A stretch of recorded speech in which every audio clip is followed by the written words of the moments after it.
اليوم الثالث من تحدي الكسيح لنعمل أطيب متبل يكون موجود بالسوق، وهي وصلتي على اللاب. اسمعوا أنا انهلكت، أنا مش عارفة كيف هم الله يعطيهم ألف عافية ليل نهار شغالين مشان نخلص ب7 أيام.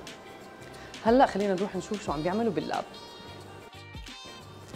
امبارح جربنا الوصفة الأولى للمتبل اللي بده ينزل بالسوق، بس صراحة كان بده شوية تعديلات. اليوم نحن بالمختبر، عشان هيك نعمل هاي التعديلات مع فريق المختبر. بس أول شيء بدي أعرفكم على المهندسة ملك، يعطيكم العافية.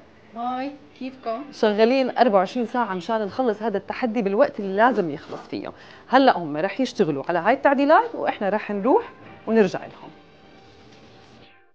لحد ما ملك وفريق المختبر يخلصوا التعديلات اللي عم بيعملوها على المتبل، باخذكم هيك لفه بقسم التسويق، بفرجيكم شويه اشياء سريه بس لكم حصريا عن التصميم والالوان. في تعالوا شوفوا لي هالالوان، عن جد مش عادي. كرياتيف بتنجاني على نفس لون البتنجان.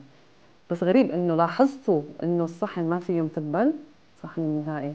لما سالتهم قالوا لي لانه ما رح يحطوا غير الصوره النهائيه للمنتج النهائي، 100% لازم تكون الصوره مطابقه للحقيقه.